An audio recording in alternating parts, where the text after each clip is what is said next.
Hey, good evening. Gabe DeArmond here with Power Mizzou. Welcome in to State of the Tigers, presented by James Carlton State Farm Insurance, our weekly Mizzou show. This week, what you guys have been waiting for. We're talking a little football, off-season edition. I know that Missouri basketball has not been maybe the most exciting thing for you guys to follow lately. So switching it up, Missouri hired a defensive coordinator. We're going to do a football episode this time around. Jarod Hamilton going to join us in progress, hopefully relatively soon, having some technical issues. But once those get ironed out, we'll bring Jarod into the chat, put him on your screen, and we'll do a little football talk. Before we get into that, want to remind you, as we do every single week to start this show, that you guys need to get in touch with our friend James Carlton at State Farm Insurance. His information going to scroll across the bottom of the screen if you're watching on YouTube throughout. CarltonInsurance.net. The phone number is 314-961-4800. There's a Facebook page as well under Carlton Insurance. We want you to get in touch with James, ask him some questions about your insurance. I've actually got a meeting with my insurance agent tomorrow morning. You guys should always be checking in on that. Make sure you are spending the correct amount of money, which is, probably still more than you want to spend, but James is going to do the best he can to cut that amount down. He's going to talk a little Mizzou NIL with you. If you tell him you heard about the show on Power Mizzou, or heard about the agency on Power Mizzou, and hopefully he can do good things on both of those fronts. So the commercial to start lasted just long enough to get Jarod Hamilton over the technical issues and onto a YouTube channel near you. If you guys are watching live, make sure to like, comment, share, and subscribe. If you're listening on the podcast, I don't know, do all those things anyway, one way or another. Jarod, what's up, man? How you doing? Gabe, I'm doing well. I mean, my computer tried to be the star of the show early on, was acting up. Wants to do all the work all day, and then when it's showtime, want to act up. But Gabe, there's a lot of reasons for me to be feeling well. I mean, Missouri finally got a DC. Glad, personally for us, we just happy we don't have to be on watch. Exactly. Just whenever it was, just all I wanted to know was just one day I just want to wake up and not have to wonder if it's going to happen all day long. Yeah, Gabe, obviously doing a lot of communication, trying to see what's what. And I'm writing profiles for people who may or may not be real candidates or not. Most of whom saw the light of day. Yeah. You still there? You still got me? Yeah. Okay. So we got that. Oh, no. There we go. We good? Yeah. Okay. Yeah. We're good. This is as far as I know anyway. Now. But there was football. And you know what day that's. Oh man. Keep going in and out. Good. You're good. I got you, man. So yeah, Jarod's here. He's happy. Oh, man, yes, you guys are happy because we're not talking basketball on this show this week. No personal offense to Drew King, who does a wonderful job covering a less than wonderful season, but we figured it's time to get an off-season edition in. So yeah, I last Thursday sent a couple of texts. I said, hey, I'm leaving town on Friday at noon. Do you expect anything's going to be done before then? Was told no.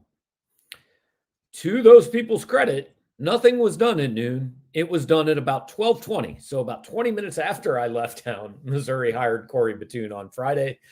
And look, I've been fairly impressed with the fan reaction. I mean, there hasn't been like a bunch of, oh my God, how are we hiring a guy from South Alabama? I think Eli Drinkwitz has earned the latitude and the equity from fans that they mostly trust him to make the right choice here.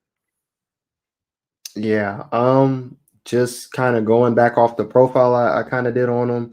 And I've got some stuff kind of about what you guys should expect to see out of Corey Batoon in this defense. But yeah, not necessarily the high profile. It's not, like when we thought maybe DJ Durkin was going to be it, but he had some success at South Alabama. The defense went from a good defense to bordering, an elite defense this past season. So I guess the next thought I would think if I'm a Missouri fan is, he gets some, talent, SEC talent. What can he do with the defense? So It's kind of an under the radar hire because it's not a big name. It's not a former head coach or one of the young guys that you hear floated around. But I think it's a pretty good DC they got coming in. So let's start with the one main question I have.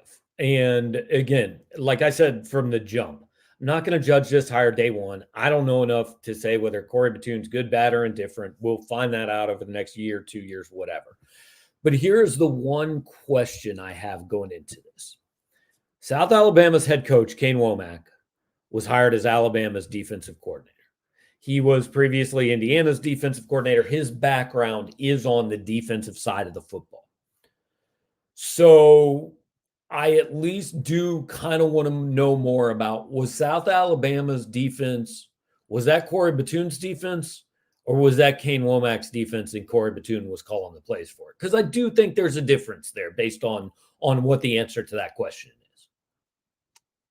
And I don't think we know the answer. Yeah, I was going to say, I don't have that answer yet, but that's a pretty good, question to have. And, I briefly chatted with Corey this weekend. I'm trying to set something up for the next, sometime this week to get him on the phone and get an interview in.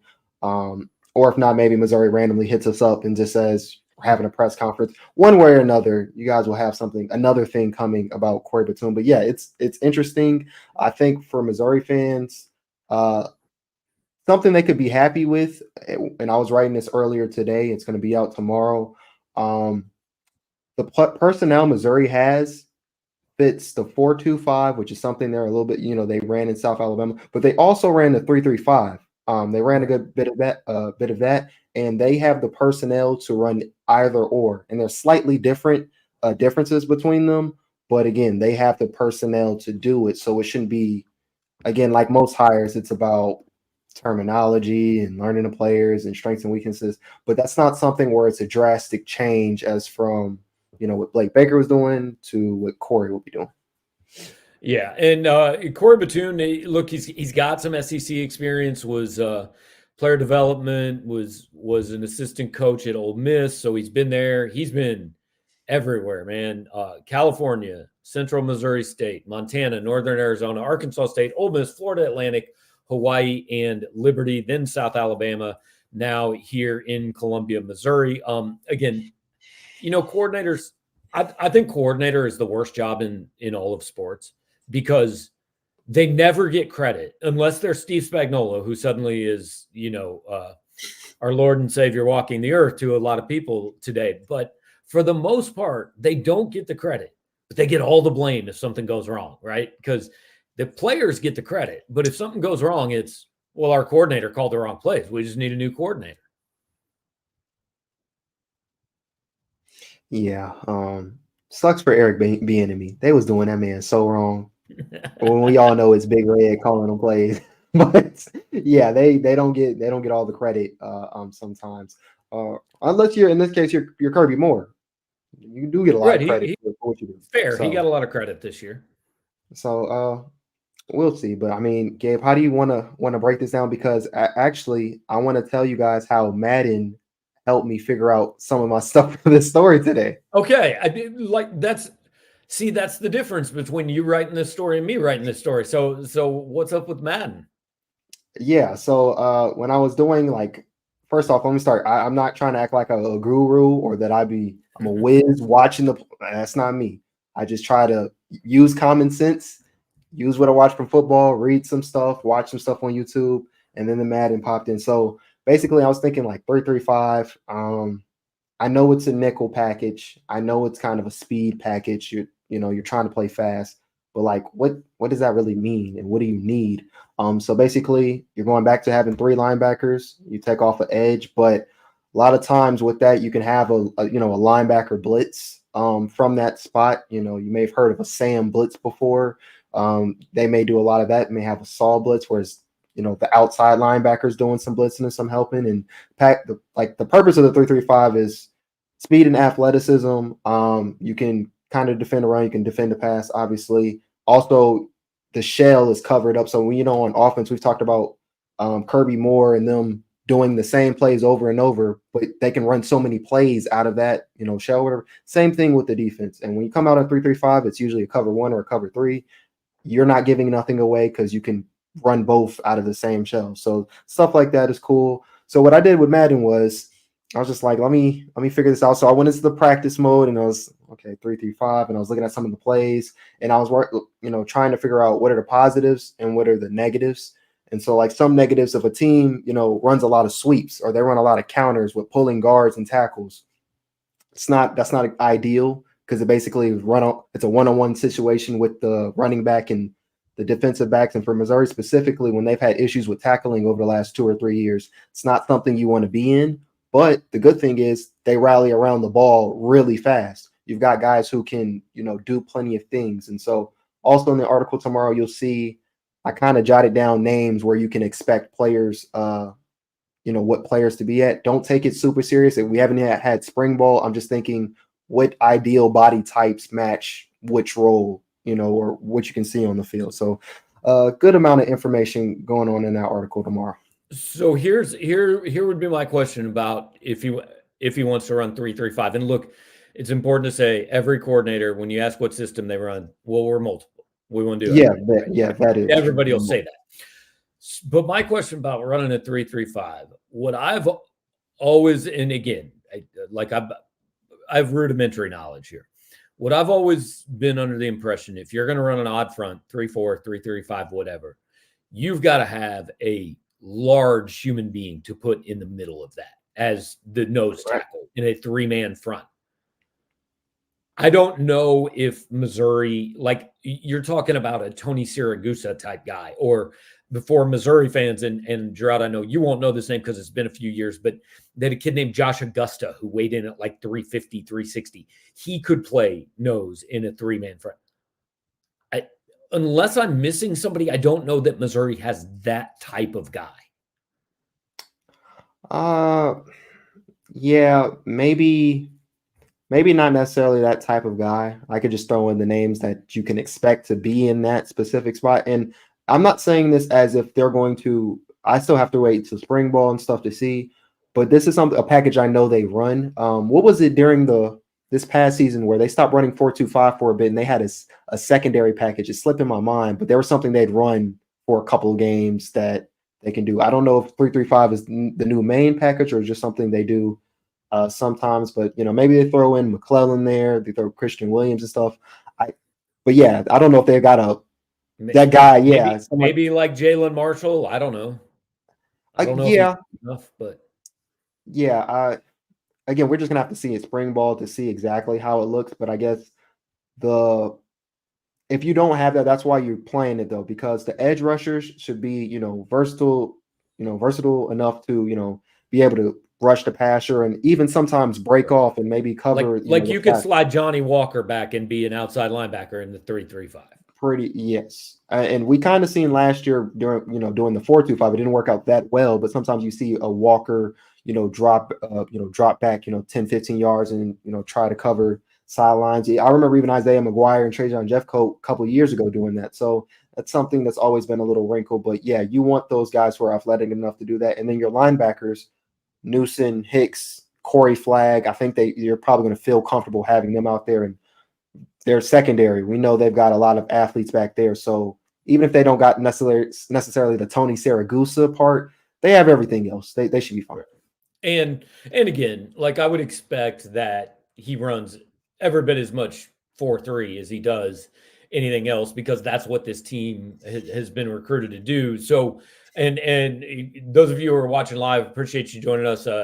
Comments, questions in the queue, and if you've got questions, I see there's a few already. We will get to them. We generally try to kind of cover, broad ground and talk about what we want to talk about early, and then kind of get to your questions at the second part of the show. But so if you're Corey Batoon coming in here, brand new team, new defense, all that, like, what do you come in here looking at what Missouri's got coming back and say, this is what I can hang my hat on. This is where I feel good about this defense.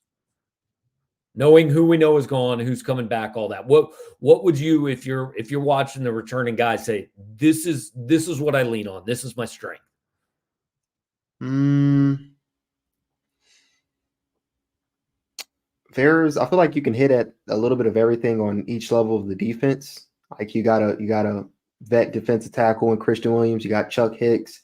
You got Joseph Charleston. You got some vets, but you also got some young guys that you're probably excited to see play. You know, I mean, obviously Williams Nwaneri, it's top of the list. I'm interested to see what a transfer like Toriano Pride and what Drayden Norwood does in an expanded role. Um, Again, spring ball is a month or so away, but I don't feel like I feel like if this defense is, it's down a peg, it's not because of maybe necessarily personnel, but again, you're back to year one, with your fourth defensive coordinator in 5 years with, a lot more transfers and new talent coming in that you've had in the previous 2 years. But I don't know, they're just really athletic and they just come off the Cotton Bowl. They know they got an offense that can help them. I would feel good in that probably starting there. Right. Yeah, I think what you like is this defense should have 4 weeks to try to settle in a little bit, right? Because Missouri, I think, they have an offense that I think absolutely should expect to average more than 30 points a game next year.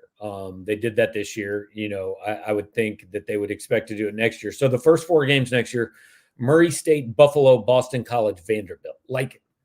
You shouldn't need to have your defense has the month of September to settle in a little bit and to get its feet under it. Right. Install the basic stuff before you get too flashy. I think that the one thing we've realized since the end of last year that I think Missouri lost about the maximum it could have lost on defense, right? I mean, I guess Chuck Hicks and Christian Williams could have chosen to leave too, but for the most part, all the guys that we thought could go either way pretty much decided to go. And Missouri's going to be replacing 5 or 6 starters. So, the flip side, not what you feel great about, but you come in here and you're Corey Batoon. What's okay, I got to find this. This is where I have questions. What do you have to identify first? Because I go corner. I got to know who my 2 guys are there. I mean, we think we know. We think it's Drayden Norwood and Toriano Pride, but you have to see that in spring football because and the reason I go there is, I mean, when Ennis Rakestraw and KAD were both healthy last year, when you can just man up receivers, it changes everything. You and I were texting about that with the Chiefs. I mean, Absolutely. When you can just stick Duffy and Snead out there and say, I don't really care who's on the other side. You guys take them. I'm going to take these other 9 guys and do a bunch of crazy ass stuff. It changes everything you can do as a coordinator. So I know pass rusher is the thing that most people want, stopping the run. Man, in today's football, let me find my 2 corners and I'll work everything else around that. Right. Yeah, it's the corners. For a second, I almost said edge, but Johnny Walker solidified at one spot. I think right after cornerbacks, though, I want to know how good is Williams Nwaneri? Where does he fit in this rotation? I want to know what Derek Smith has coming from Georgia, the type of pass rusher he is, and how you can, because the defensive line is all about rotations. No one's out there playing the entire game. So kind of what you got at that second defensive end spot. For another player like Marvin Burks, where does a Marvin Burks and Philip Roche fit in the safety room? Because they had some impressive snaps last year. No JC Carlisle, so that's one thing. But you still got Trevez Johnson and Sidney Williams. It's kind of like you have the personnel, but who's playing? Who's getting that? So and someone mentioned Zion Young from Michigan State, another defensive end as well that, add to that group. And I think when you're talking about a coordinator and a new guy, here's what I think Blake Baker did best. He came in and he fit with these guys. He got along with these guys. He got them all on this. It's not, these guys largely don't have some play that nobody else has thought of or some drill in practice that nobody else has thought of. Right. The biggest thing for the coordinators is just fitting in, getting kind of everybody on the same page, everybody pulling in the same direction, everybody feeling good about themselves. And don't get me wrong, the physical stuff is important. You got to know when to call what, and you got to do all that. But I think it's a lot of stuff that, like, we sit here on game day and nitpick coordinators about, well, why did he call zero blitz here? Or why did he run and not pass? Why did he do this? And that's like the rest of the stuff we don't see is actually by far the biggest part. Right, right. And another question I have is, we know Blake's first year, he was talking about how, he learned their scheme. They didn't learn his. Is that something, like, how much of that goes into this? Is that something that, quite a few coordinators do, or especially when they're going to a scheme that's, already kind of similar, or does he still want to add in his things? I want to know how that fits, starting in spring ball. And here's what I want to see that involves Corey Batoon next year the most. Man, that Mizzou Alabama game's interesting. Like, it's two guys who were good friends on the same staff, kind of, and they won't be going directly against each other, but there's going to be a lot of whose defense is better on that day, no question. Yeah, that is going to be that's going to be a wild game. That's a built-in storyline for everybody right there. So what we're going to do here, guys, I'll go through, we'll answer some of your questions and kind of talk about what you guys want to talk about. And I'll throw out here, like, spring football is a month away, but look, this is not an every week show. We haven't really done football much since the end of the season. So off-season questions, you got anything like that you want us to answer, please throw them in there. We'll kind of do a little grab bag here for the next 20 minutes, however long we hang out. Sam says, if they were going to go all in for next year, don't you think they'd go for a home run hire? And I mean, my counter to that is, how do we know Corey Batoon's not a home run hire? Like, nobody thought Kirby Moore was a home run hire, man. I mean, don't get me wrong. Some people did, because, like, it wouldn't have mattered who they hired. They hired an offensive coordinator. He put a shirt on that said Missouri. And so some people are predisposed. That guy's amazing. I love him. Everything's great. But nobody knew that Kirby Moore was going to be as good as he was last year. So I think the important thing when you're hiring an assistant, it's not name recognition. It's not winning a press conference. You just got to find the guy that fits with your team and mostly with the head coach and the defensive staff. And look, I don't know that Corey Batoon was Eli Drinkwitz's first choice. If I had to guess, I'd say he probably wasn't, but that doesn't mean he can't be really good.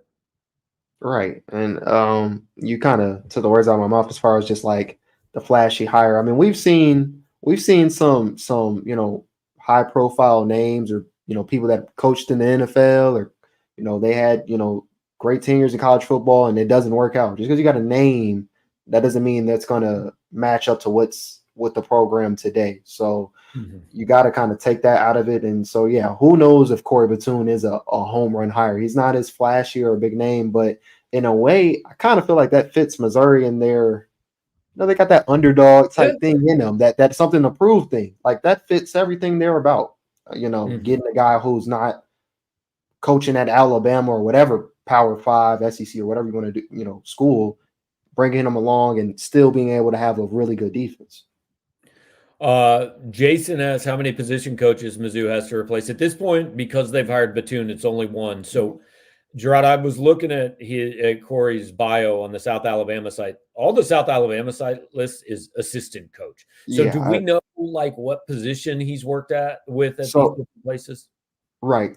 So yeah, he's done a lot of defensive back work. It just says defensive backs. He's done a lot of work with safeties. And when Missouri was tweeting out their graphics and stuff, it just said defensive coordinator.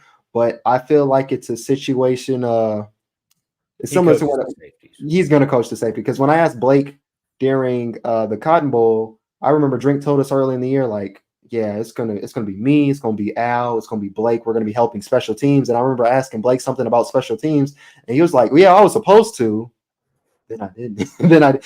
Sometimes people say that there's a title and maybe they don't actually work, or sometimes it's kind of just implied. Like, defensive coordinator, he has tons of experience with safeties. He's gonna coach safeties even if it's not, on his job title. Right. And so basically they have one more position coached at. Now, Kevin Peoples is the guy that's gone. He coached the defensive ends last year. So logic tells you they're probably looking for a D-line coach or an edge coach. But look, if they want to hire somebody to coach something different, like there's nothing that says that Al Davis can't coach defensive tackles and defensive ends. Like you get 10 defensive coaches. And here's the thing, or 10 assistant coaches. And here's the thing, guys. These guys all know football. It's all like I know college coaches who have coached on defense the entire time, and then all of a sudden they just go somewhere and, hey, man, we need a running backs coach, and he coaches running backs. Like they know all the positions. So they're mostly recruiters.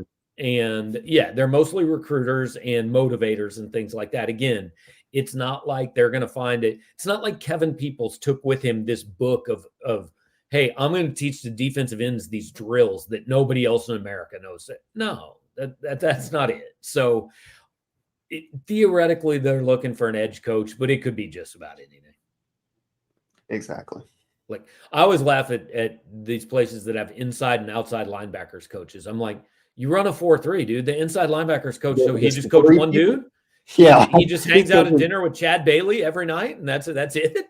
Just with Chad and Chuck, just them three every night. Right. So they'll make it work, but they've got one opening on staff right now. Whether Corey Batoon knows somebody, whether they wait till the spring portal opens to fill that, and just hey, magically, like, look, this guy coaches a guy we like. Maybe we could add him. Plenty of ways to make that work out. Speaking of the portal, Connor wants to know how many more they will add in the portal. So I think we're down. Like they're not going to add anybody else till the spring window opens, which is April 15th. I think we're mostly down to the point where you're looking at who leaves and how's that affect the numbers. Like I think, interior offensive line is a possibility. Cornerback is a possibility.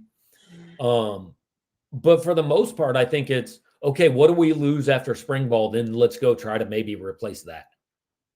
Yeah, I feel like it's probably at the combo. I'm getting stuff mixed up, but I feel like Drink didn't say too long ago. Like at this point, it's not too many of a we need this. It's best player available, and kind of just what you said. If does someone leave and we need to fill a hole, I can't think of one right now that is just like, oh my goodness. And I feel like last year at this time or going into spring ball, we still had like center and maybe right or left guard or something like that was still pretty high up on the list. So whatever comes up, I guess. But you got to see what happened. Like I thought it was pretty interesting that Drinkwitz said a couple times on signing day, like we're going to get through spring ball and see what this position looks like, which not only means, hey, we get a look at what we have, but also, hey, weird things happen. What if all of a sudden you have 2 or 3 guys from one position transfer out after spring ball, and then you need some depth? Then you got to go hammer that position, whatever position it is, So I think they're more. That's a good spot to be. I think it's more reactive to what happens, which means you feel pretty good about what you got. Like I don't think Missouri goes into the spring portal window thinking we need to add a starter necessarily at any position. Right. This is kind of what Drink was talking about, in the second half of the season, as far as like more so we're telling guys if we can take them or not so much more scouring the world, trying to see if we can fill a position of need with, such and such late. So yeah, they're in a good spot. I'm posting this because I legitimately don't know if this is a joke or if it's serious. The Mizzou has listed a D-line coach on Indeed. Like, I don't know, man. If it's a joke, it's pretty good, but you never know. I don't have an Indeed membership. I'm not job hunting these days. No, but I don't know, Gabe. I think it'd be funny if Jarod under 200 pounds just trying to get out there as an edge coach and tell Williams Winery, hey man, how you I was just gonna say I'm gonna go on LinkedIn and see if it's there, but Freeway Jarod said it's there, and Tobacco says it's actually on Indeed. Oh man, well, Gabe, I guess I don't know how I'm gonna finesse the resume for this one, but I'm gonna go in there and tell Williams Winery this is how you get that leverage. I'll tell you what, if you can manage to get that job, then you should make enough that you can kind of just freelance for me, and man, we're gonna have great information. So we can work that out. Be lit. So you get that LinkedIn profile up to date. You send Eli the resume under like Harrod Jamilton, and we'll see what happens, man.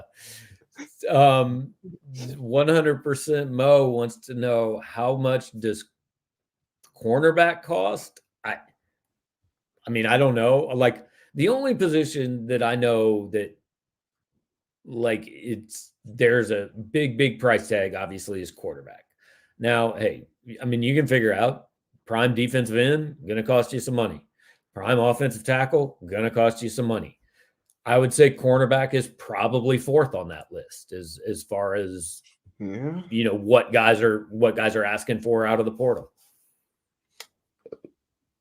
Quarterback, defensive end. What else did you say? Offensive tackle. I may say, depending on what the type of receiver it is, depending on what level receiver, they may be able to slide in that top 3 or 4. But yeah, cornerback is up there if you guys are on a special guy. But I think with this cornerback group, I don't know. When I think about it, I don't necessarily see Ennis and KAD on the roster, but I also don't think it's going to be a bad group. They still got some solid corners on the roster. It's just there's a few young ones on there, and you want to see how they develop as well. So, yeah, for sure. I think like they got enough guys. We just don't know exactly who the guys will be. Stuart West wants to know two-headed running back situation this year. Yeah, I mean, I don't think you go into the season necessarily with a clear number one. Somebody asked me what I thought the depth chart would be entering fall camp, and I think I said Marcus Carroll 1, Jamal Roberts 2, Nate Noel 3, and Kawan Lacey 4, which could be different if Kawan Lacey's here for spring football. If he's here for spring football, he could work his way up, but I don't think he is. He's not. I think I have Noel and Roberts flipped. But it very well could go that way. And I wrote in a column like maybe a week or two ago about, I think Missouri fans should be excited with the running back room. Like, they've got some talent. And if you've got Noel, like, he may very well be the fastest back on the roster. And then Tavoris Jones, he's got speed too. Still kind of a thing of putting together and seeing if he gets some snaps. We don't try to kick people out the door, but is that a guy who, after spring ball, does he not, want to be here or whatever that situation is? But they've got a pretty good roster in the Kawan Lacey. His highlight tape, I was saying, like, man, they've got something. And same thing with Jamal Roberts. Like, they're built evenly. Like, I said something like, they could be it's usually a smash and dash combo. It's a smash and smash combo. But at the same time, they're fast enough to be a dash and dash combo. Like, they've got some cool prospects. Yeah, I don't watch a lot of highlight tapes, but I watched Kawan Lacey's. I was like, oh, I kind of like this one. This one looks pretty good. That guy can go. The reason I put Noel number 3 is he strikes me as like the third down back. He strikes me as a guy that he's not an every down guy necessarily, but he's got a specific role. And Connor brought up the same point you did. Kind of surprised Tavoris Jones hasn't entered the portal. So I think there's a couple things to remember. First of all, there is a spring window, right? So a lot of these guys are going, hey, I want to take a shot at I'm going to bet on myself and prove myself in spring football. And I think I'm going to go out and earn some carries. And so maybe that happens. Maybe he has a really good spring. The other thing is, like, guys, from the outside, all we do is look at playing time, right? We're just like, well, this kid's not playing, so he got to go. But these are 20-year-old kids. Maybe he just loves being on this team. Maybe he got a girlfriend in Columbia. Maybe he really likes to eat CJ's wings and doesn't want to leave that. I don't know. But like my whole point is, all we look at is playing time. And we say, well, if a guy's playing, why would he ever leave? And if a guy's not playing, why would he ever stay? But there's a million different things that go into it that obviously we have absolutely no idea what's going on. Freeway Jarod, always a good way to get your question on here. Toss us a little super chat. We appreciate that. Wants to know for Jarod, how is it interviewing players? Are you at the age where you're still cool, or are you OG Jarod yet? No. For one, interviewing players, I was never really nervous about interviewing players. You like through internships and stuff, you talk to like, some famous guys who kind of come to your internships and stuff like that. But I've always found it, if I'm prepared, I'm never nervous. I'm usually prepared. So it's cool. And am I at the age where I'm an OG? No. And I use that to my advantage. My birthday's Super Bowl Sunday. So, and the Chiefs playing, Gabe, that's a perfect gift. Now, but we'll keep that to the side. But I'm about to be 25. I kind of use that to my advantage that I'm still not that much older than them. And that's a different type of conversation that, than other reporters have. So I use that to my advantage that I can kind of relate to them instead of making it all formal and stuff. Other reporters are not talking about anybody specific. Not a legend like you, Gabe. Not a legend like you, Gabe. Just the other one. Because you do a lot of heavy lifting, but no, Gabe does a lot of heavy lifting. But see, in D-Rob one here, I can take pride in exactly. Exactly. Hey, man, and like for real though, when the job is talking to college kids, it's been a minute. Like I've got a college kid, I'm happy to have someone like, I gotta send interviews. I gotta send them to Jarod, say, now, what the hell's this mean, man? I don't know these words. So. Stuart West says he has socks older than you, so I believe I'm a young guy, not even a quarter yet, so I believe it. All right, totally Trav. Do we think Courtney Crutchfield's going to get some playing time with this receiver room? I mean, I think it's certainly possible, but is he going to come in and get starters reps? Certainly not. But look, we saw Marquise Johnson get on the field some last year. We saw Daniel Blood not redshirt. We saw Josh Manning not redshirt. I mean, receiver's a place where they can find you some reps, and especially. Sure. I think a big part of the issue last year with some of the backups was Missouri didn't blow out teams early that maybe you thought they were going to blow out. So they didn't get to play as many guys against South Dakota or Middle Tennessee as they probably expected to going in. So if you can go out and get up, 38-0 on Murray State at halftime, then, hey, you play a lot of guys in that game. So at the same time, I also get though, those first 4 games, you want to use that to rep up for SEC play, or some, maybe there's some stuff you want to try with the guys you got. Do I think Courtney gets playing time, like Gabe just said, and maybe a Daniel Blood, Joshua Manning thing, because that's a 4-star and a pretty good 3-star right there. Who at the end of the season, Kirby Moore was saying, I'm trying to find ways to get them on offense to get them some reps. So Courtney will still have to climb, a little bit of kind of a hierarchy or whatever, but that doesn't mean he can't play. And he's an impressive player for sure, but they've got a loaded wide receiver room, which is a good problem to have. So right, and they got James Madison too, So yes, it's same thing, another 4-star guy. And they got Theo Weiss and Mookie Cooper, but they're bringing back the top, basically every receiver who caught a pass off a receiving core that was pretty damn good. And Magic Man is asking, is Josh Manning the forgotten wide receiver? I mean, he played some this year. Played on special teams, got a few snaps, didn't get a pass thrown his way, but you would expect him to get a few more reps this year. And look, like anything, yeah, I mean, it's possible 1 or 2 of these guys transfers out at some point. I mean, it's a simple numbers game. Right. And I know you guys may be asking how does someone like a Marquise Johnson fit in? When you got to be like Marquise Johnson and you kind of carve a role for yourself, you carve a role for yourself. So that's kind of how that 3-star guy could kind of elevate himself out there. But like Gabe said, yeah, some of the guys may transfer out, but that happens when you're doing well, you're recruiting well, people want to play for you, but sometimes they get here and they realize I don't know if I can play for you, And you know what? Sometimes if you're pretty fast and you manage to get behind defensive backs, sometimes you too can play in back-to-back Super Bowls for $14 million a year, despite only averaging 2 catches a week. There's a market for that skill set. So, oh man. Stuart West asked if Mekhi Miller is transferring out. No, he's not in the portal. I've seen no indication that he's transferring. I mean, again, anything can happen in the spring window. There is another Mekhi Miller at Mexico or something like that I feel like I've seen about that. So I think it was the other one. Yeah, there were a couple guys on our board who posted Mekhi Miller transferring when it was spelled differently. So yeah. Ted Danner wants to know if Winery is an early enrollee. And no, he is not. And I don't. No offense, Tad.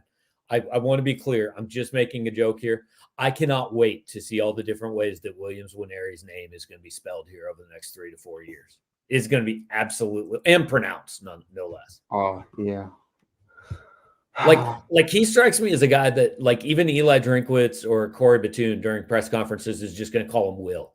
Like they're not even going to try the last name. Oh yeah, whatever his number is, 5. So yeah, we were telling 5 with the 5 had good practice today. So so I think we've caught up with most of your guys' questions. If you've got a couple more, feel free to get them in while we're kind of wrapping up here. I don't know, man. It feels like it was every day for about 5 months, and then it feels eerily quiet lately. It's been all right. I don't hate it. Oh no, it's beautiful. I forgot who was telling, maybe it was Drew, but like you're every day you're writing something and you're on a schedule, and then like now some days I write an article and I could finish in the morning, and then I think like, geez, that was a lot of work. I need to relax. Relax for a little bit, knowing that during the season 2 or 3 articles I'm moving around, so I'm enjoying it, but I'm just happy to breathe. Especially because like last year's offseason, I mean, it started on like November 19th because they wanted to have a bowl game before Thanksgiving, so that got all done, and so the season was over early. But also there just wasn't nearly as much excitement, so the season was over so much sooner, and you weren't. Like you didn't feel like you were going 100 miles an hour all season, maybe during that first season. But this year, there was so much more to talk about. And it was like you got to the end of the season, and here's what I found about the offseason. Like the first month or so, you're like, oh, dude, I'm just going to sit here and I'm going to watch this episode of Brooklyn Nine-Nine for the 19th time, and I'm just going to relax. But then you get after spring football, then you get into like May, and you're kind of like, I feel like I haven't worked for a long time. I need to start doing something again. Yeah, but I'm gonna let that come when it comes, because I feel like just this past weekend, I feel like I finally got back on my sleep from the Cotton Bowl, because it was Cotton Bowl. That was a month ago, man. I'm gonna tell you what, it was the Cotton Bowl, and then when I got back from the Cotton Bowl, I was sick for a week, and then I went to go visit my dad, and then kind of this DC watch. I've been trying to keep myself active and like doing as much little detail digging as, so it's not as bad, but like I feel like I'm 100% back. It took me a minute to get back, and now that this is behind us, I can enjoy all the sleep I want. Good deal. All right, so we got a couple to finish with. Fun question: where would you like to see Luther Burden drafted? He knows the answer to that. I am usually against this. Like I hate so much that like every Mizzou fans are like, oh, the Chiefs need to draft. Like I saw Chiefs fans saying Chiefs need to take Ennis Rakestraw. No, if Brett Veach takes a cornerback in the first 2 rounds of this draft, he should be fired that day. They're good there. They don't need a cornerback. But Luther Burden, I would be thrilled to see him as the Kansas City Chiefs first round draft pick in 2025. That would be awesome. And I said totally, Trav, you know the answer to that because you did. But in another way, I kind of get where Gabe is going, because I'm not going to lie, and a player to be unnamed, but let's just say at some points this season, there was a certain player that y'all are fond of that I will tell Gabe, hey man, he better tighten up. I don't want to have to dislike one of y'all boys now. So in a way, I'm kind of like, I don't know if they should get a Missouri guy. I don't want you guys on my back, but once they go to the next level, and I'm watching as a fan, like y'all. Right. Like that's the funny thing to me. Like a lot of people who are college football fans first, like watch the NFL. They're like, I don't want this guy on my team because he went to this college. Dude, if you're good, I want you on my team. If you're bad, I don't want you on my team. And that is regardless of where you went to school. I will cheer for a guy that went to a school that I absolutely never want to win a game once he joins my team. It's all just laundry, man. Yeah, but at the same time, like if they go to Missouri and then they play for the Chiefs and they're not playing well, I'm the type to say, hey, this guy, I need him to do better. Better for them. This is not Mizzou related, but it's my favorite nickname I've seen. MVS, moderately valuable sandbagger. That's pretty amazing. Stuart, hit me up, man. That's going to get you a free month on the site. Email me your username. I'm going to hook you up with that. Okay, there's a question I'm going to save for last. So we're not going to get to that one quite yet. How many Mizzou players get drafted? All right, so Ennis getting drafted. Darius is getting drafted. KAD's getting drafted. Pretty sure Hopper's getting drafted, right? Yeah. Carly's getting drafted.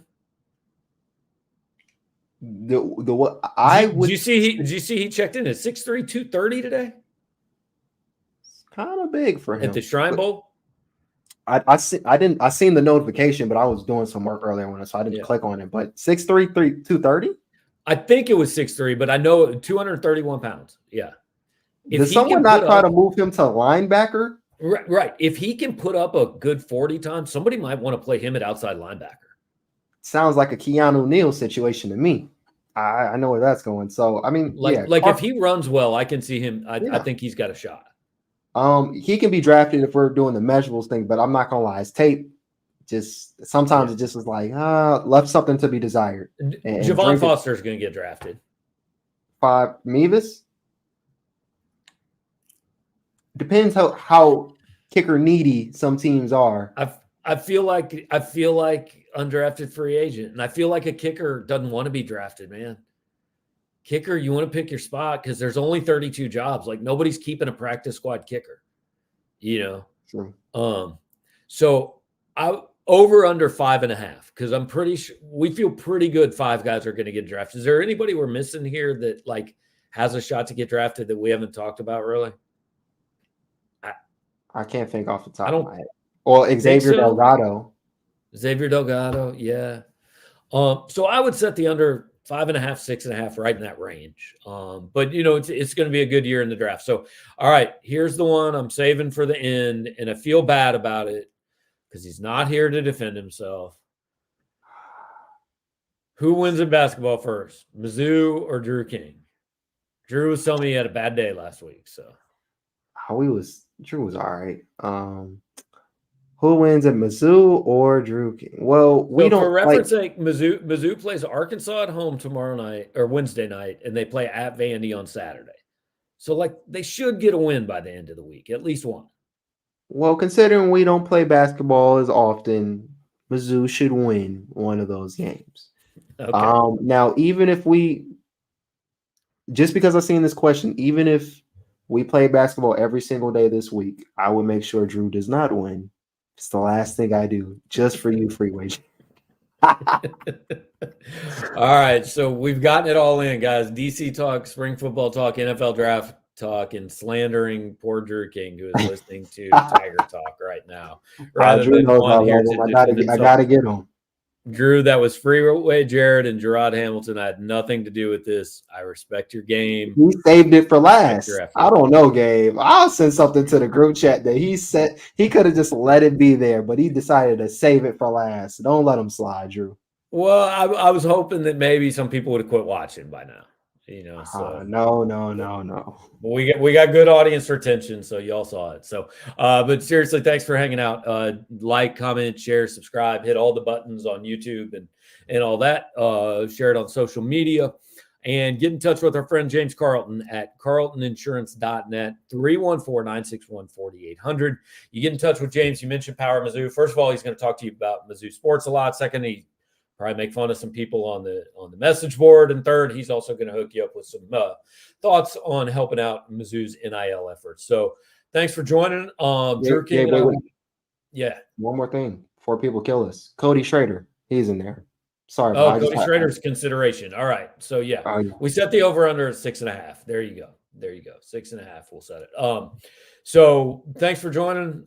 Drew King and I will be live after basketball on Wednesday night, talking a little Mizzou, Arkansas on the Yingling post-game show.